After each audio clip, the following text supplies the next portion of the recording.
Hi friends, welcome to Plexus Ortho. My name is Dr. Kannan Kumar.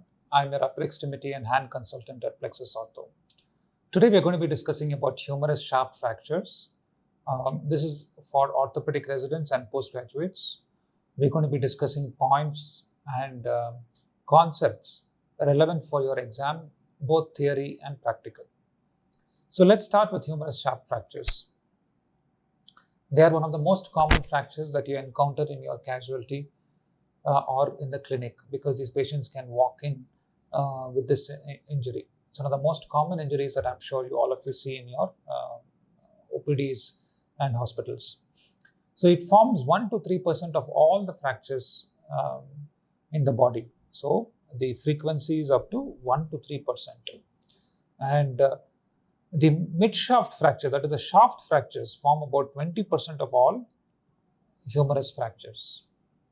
And they are usually bimodal in distribution. That is, they occur in patients who are about 20 to 30 years. Usually when they occur in such age group, they are usually male, active, road traffic accident and high energy trauma, usually of high energy trauma.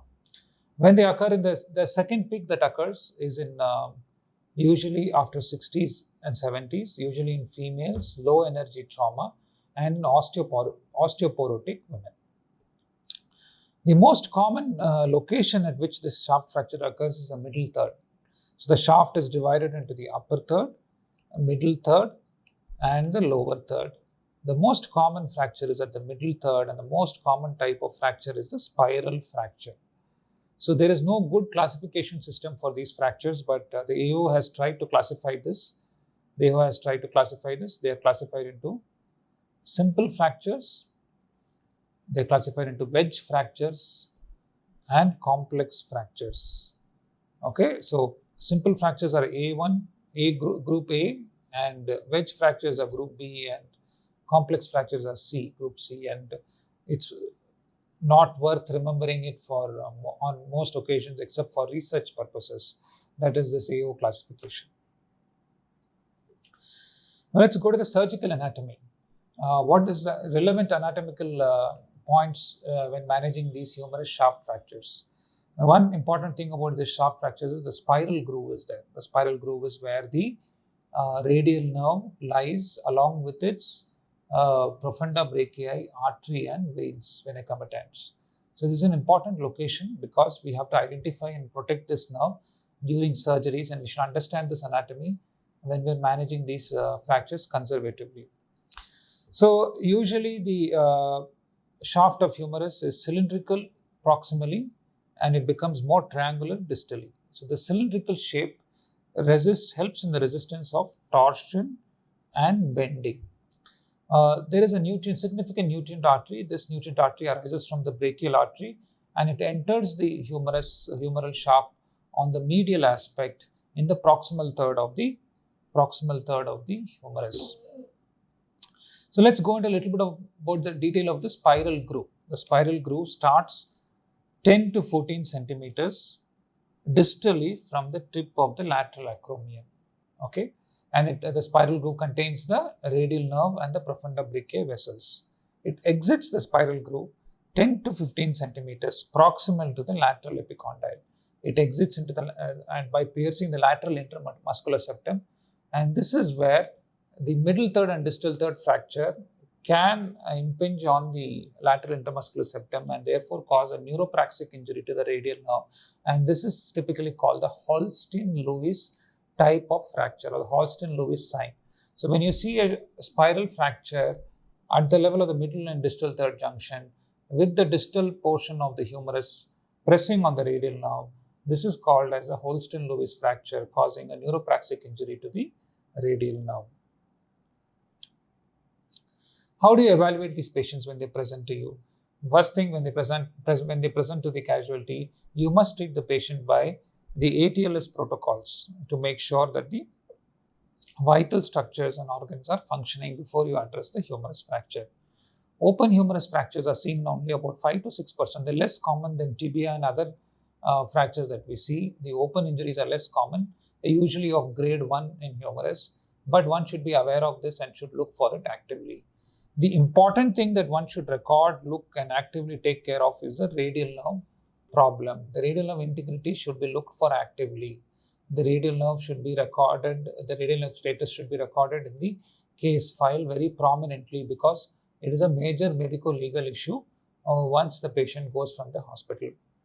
So the plain radiographs of the humerus is sufficient. Usually an AP, lateral and an oblique view is sufficient to manage these humerus shaft fractures. Of course, as in all fractures, always obtain a X-ray, one joint above and one joint below the fracture. That is, obtain a X-ray of the shoulder and the elbow joint as well. So how do we manage these fractures? So how do we decide regarding the management, whether surgical or non-surgical? In India, we have been slowly moving towards surgical management of these fractures. However, the consensus in literature and books is managing these conservatively. So majority of the humerus shaft fractures can be managed conservatively according to the literature. This must be remembered. So when an examiner asks you this question in the practical, so you must give the first choice as managing these fractures conservatively using a U-slab and then changing to a functional brace. What are the indications for surgery? What are some of the absolute and relative indications for surgical management of these fractures?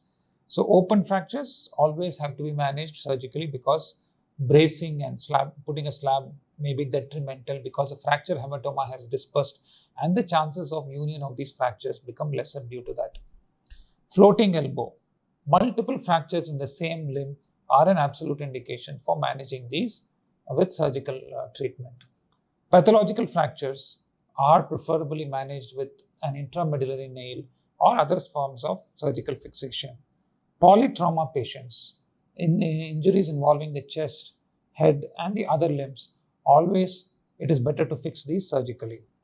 Fractures associated with brachial plexus injury, this is a relative indication for surgical management. Long oblique fracture pattern with proximal extension, where there is improper contact or there is inadequate contact of the fracture ends, and if there is an extension into the intra-articular areas, then you have to fix these. Failure of closed management is also an indication for surgical fixation. So how do you manage this non-surgically?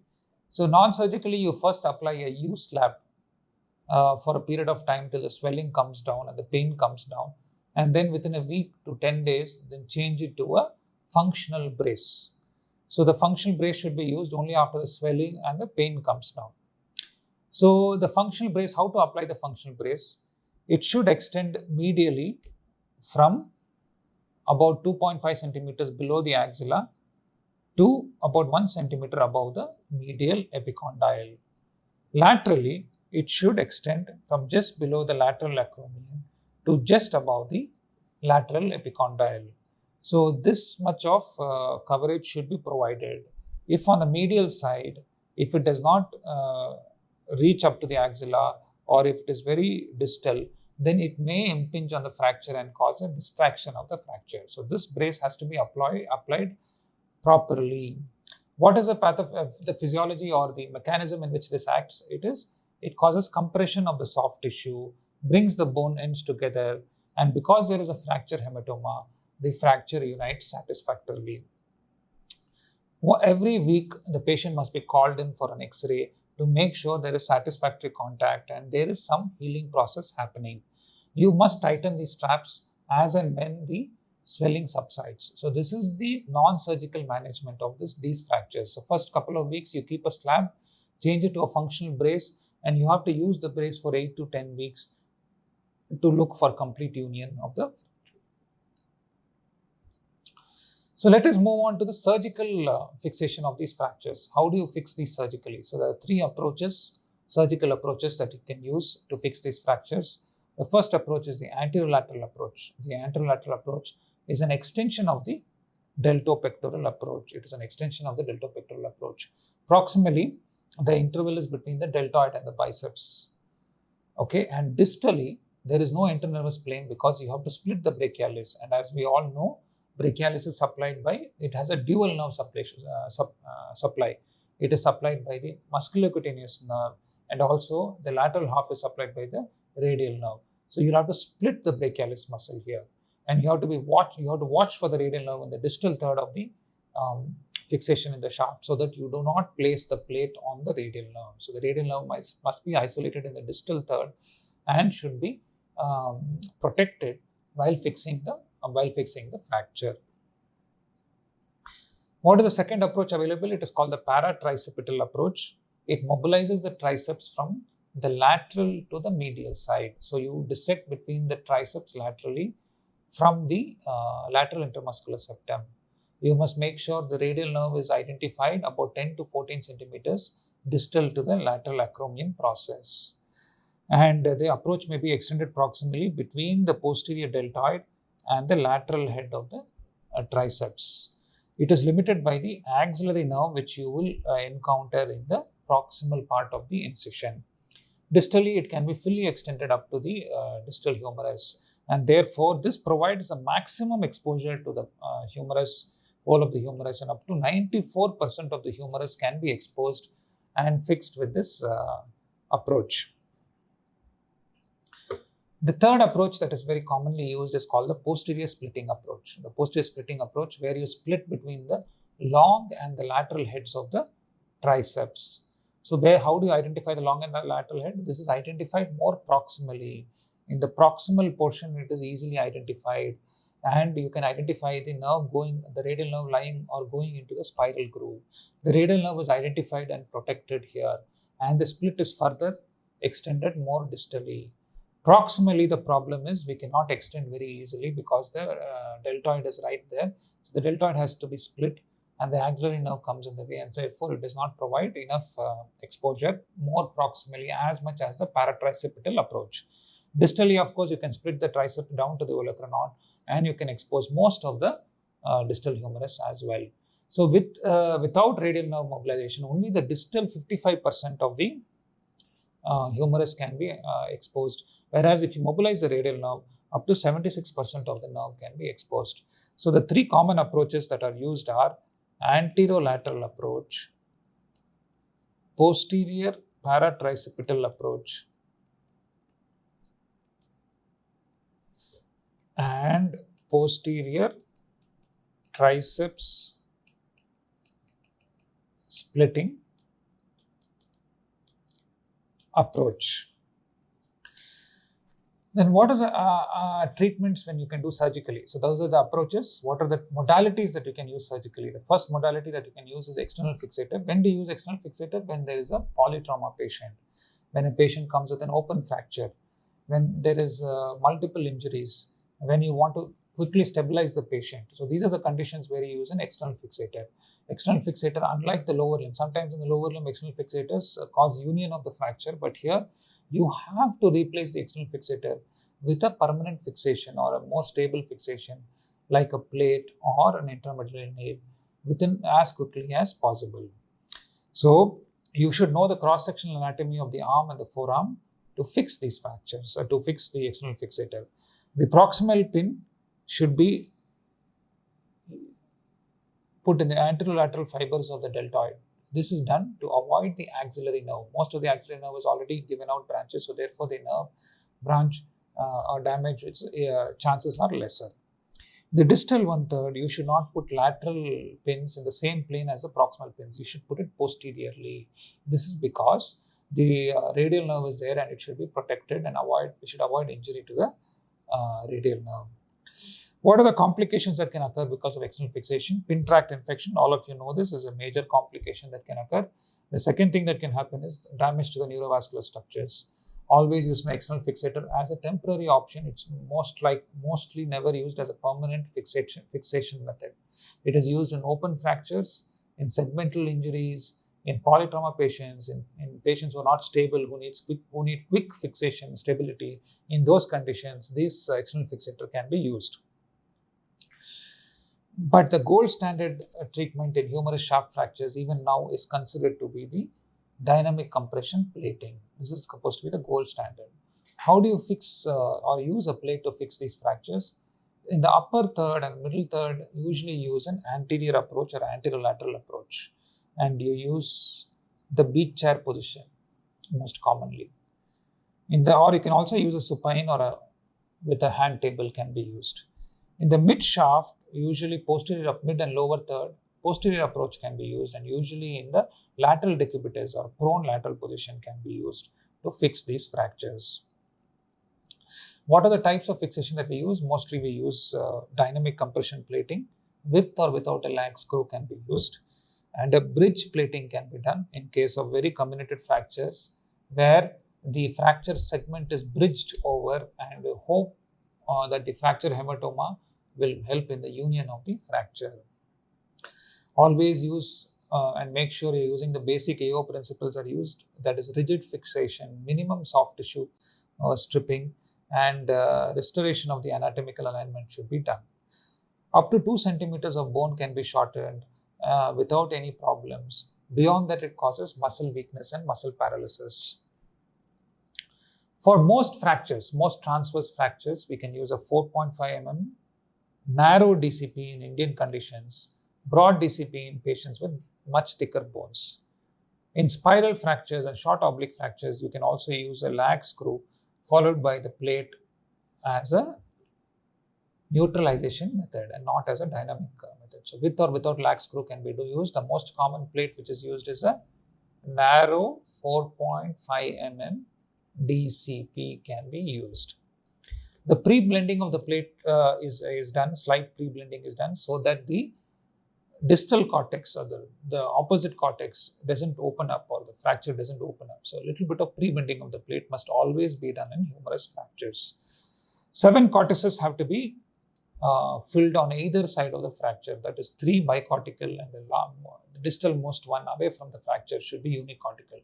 And the same way, 7 cortices distal to the fracture. This is the minimum number of fixation to avoid complications like non-union in humerus shaft fractures.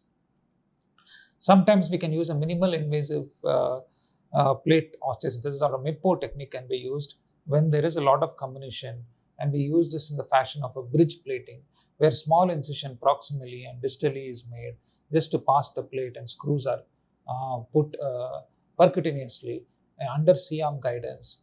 So this is called as a bridge plating technique. The most gold standard of these techniques are the dynamic compression plating in simple oblique, simple transverse, simple oblique and spiral fractures. The other treatment that is available and is well researched is the use of intramedullary lock nailing. It has a lot of complications, a lot of issues, but it's still used extensively. The advantages of this is that it is a smaller incision, the recovery period is faster, it's a load sharing device unlike the plate, and it mitigates stress shielding and fractures and other issues with them. It is used, the indications are, for example, in pathologic fractures, it is a better implant than a plate. So pathological fracture is one of the most important indications for intramedullary lock nailing. In segmental and osteoporotic fractures also it can be indicated where the bone quality is so poor that plating may not be sufficiently, may not be easy to handle and use. In those conditions, intramedullary nailing can be done.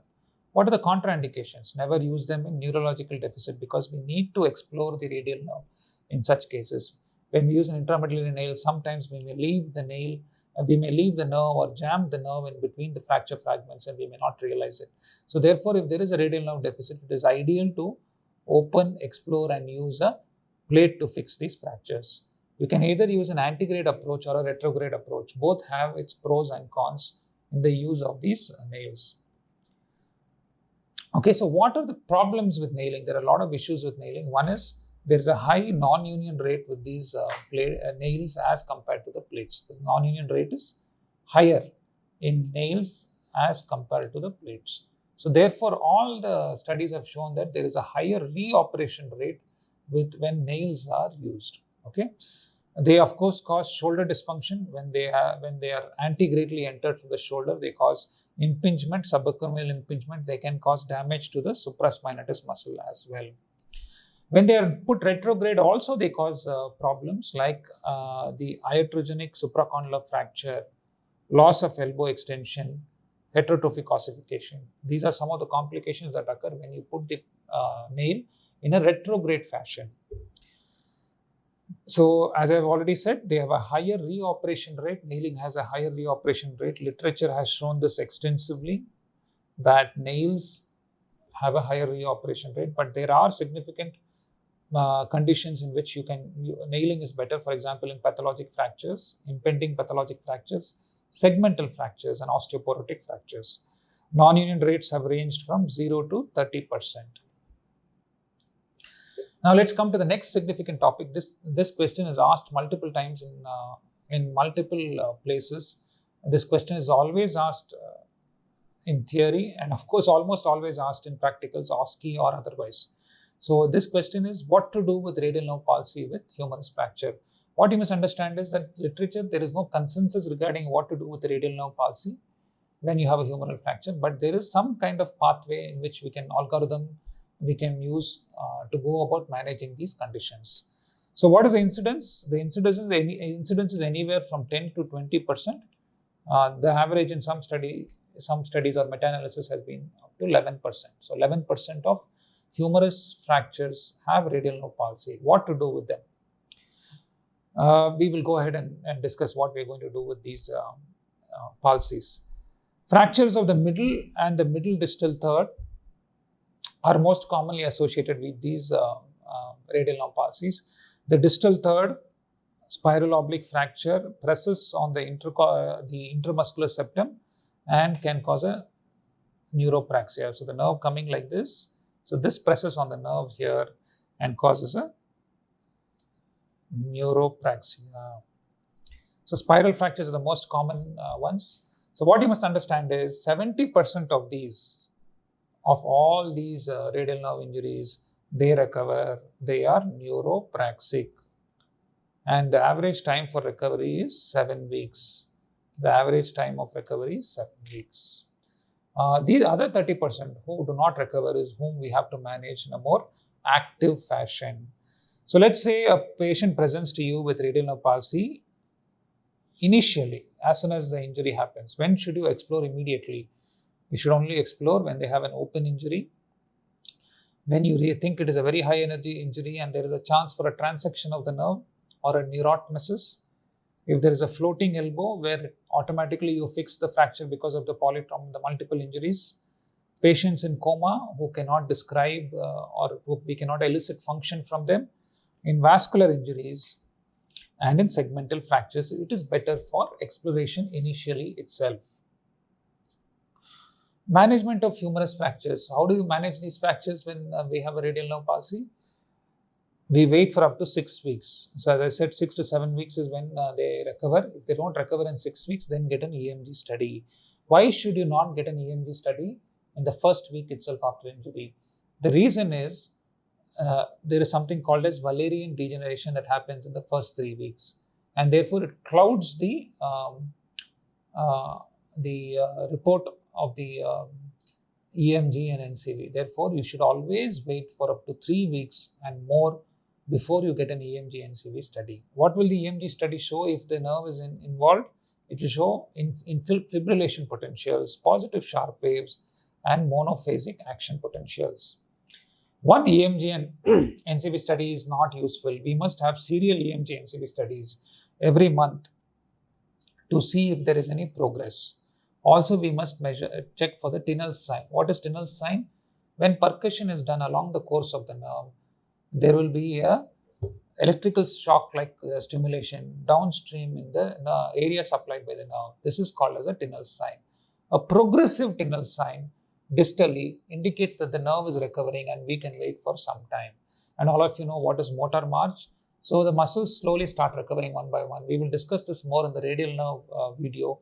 So the muscles start recovering one by one. And if you start seeing the recovery of ECRB, ECRL, and then so on and so forth till EPL, it indicates that the nerve is beginning to recover along with a progressively positive Tinel's sign.